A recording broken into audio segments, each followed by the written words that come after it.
যুব তৃণমূল সভাপতির গাড়ি লক্ষ্য করে গুলি, 2 রাউন্ড গুলি চালানো হয় বলে অভিযোগ।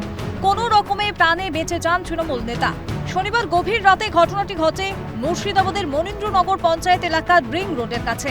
জানা গেছে, বহরমপুর পুরসভার 4 নম্বর ওয়ার্ডের বাসিন্দা পাপাই ঘোষ সৈয়দাবাদ পার্ক থেকে কাশ্মীর বাজারের বাড়িতে ফিরছিলেন। সেই সময় কুঞ্জখাঁচা মোড়ের কাছে রিং রোডের উপরে তার গাড়িকে লক্ষ্য করে দুষ্কৃতীরা গুলি চালায় বলে অভিযোগ। রিং রোডের মুখটা ঢুকতে যাব রানিং গাড়িতে, প্রথমে বিভৎস জোরে একটা গাড়ির পিছনে আওয়াজ হয়। আওয়াজ হওয়ার সঙ্গে সঙ্গে আমি আমার ড্রাইভারকে বলি, শুরুকে বলি গাড়িটা ঘুরিয়ে টানার সঙ্গে সঙ্গে পিছন থেকে আবার একটা আওয়াজ। তখন আমরা গাড়ি একদম ফুল স্পিডে বেরিয়ে চলে এলাম। পরপর 2 রাউন্ড আমার গাড়িতে ফায়ারিং হলো। জানা গেছে, একের পর এক গুলি ছোড়া হয় গাড়িকে লক্ষ্য করে, যার জেরে ভেঙে যায় গাড়ির কাঁচ। কারণ কি মনে কারণটা এখনো বুঝতে পারছি না। আমি সঙ্গে সঙ্গে আইসি সাহেবকে ফোন করি, পুলিশ প্রশাসন এসে হাজির হয়েছে। শত্রু তো অনেক আছে, তো বুঝতে পারছি না।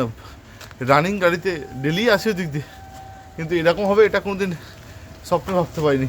ঠিক এই জায়গাটাই কালকে রাত্রেবেলায় তৃণমূল শহর কংগ্রেসের সভাপতি পাপাই ঘোষের গাড়ি লক্ষ্য করে 2 রাউন্ড গুলি চালায় দুষ্কৃতীরা।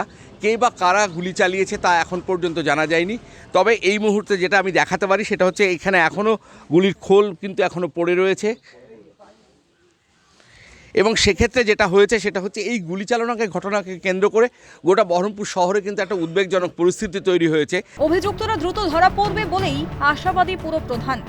যে বহরমপুর শহরে পুজো থেকে আরম্ভ করে যে কোনো ফেস্টিভ্যাল প্রোগ্রাম, যে কোনো ল অ্যান্ড অর্ডার আমাদের এসপি সাহেবের নেতৃত্বে, আমাদের আইসি সাহেবের নেতৃত্বে ভালোভাবে চলছে। গতকাল আইসিকে জানিয়েছি, আমি আশা করি খুব দ্রুত এই যারা ঘটনা ঘটিয়েছে তারা ধরা পড়বে। তৃণমূলীদের মধ্যে ব্যাপক গন্ডগোল চলছে বলে পাল্টা তোপ হাত শিবিরের।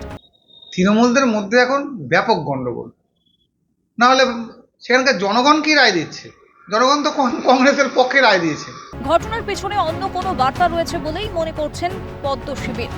এই কালকের যে পাপাই ঘোষের আক্রমণ, এটা উনি রাজনৈতিক দেখলেও আমি এটা রাজনৈতিক দেখছি না। এর সঙ্গে অন্য কোনো বার্তা থাকতে পারে। রাত্রেবেলায় বাড়িতে এই সময় পিকনিক করে অনেক সময় অনেকেই রাত্রিবেলায় করে বাড়ি ফেরেন, ফলে সেই জায়গা থেকে এই গুলি চালানোর ঘটনা কিছুটা হলেও কিন্তু বহরমপুর শহরের সাধারণ নাগরিকের কিন্তু কপালে চিন্তার ভাঁজ বাড়িয়েছে। ঘটনাস্থলে যায় বহরমপুর থানার পুলিশ। ইতিমধ্যেই অভিযোগ পেয়েই তদন্তে নেমেছে পুলিশ। এই ঘটনার পেছনে কোনো রকম রাজনৈতিক বা কোনো ব্যক্তিগত কারণ রয়েছে কিনা তাও খতিয়ে দেখা হচ্ছে। মুর্শিদাবাদ থেকে শুভাশিস সৈয়দের রিপোর্ট, ক্যালকাটা নিউজ।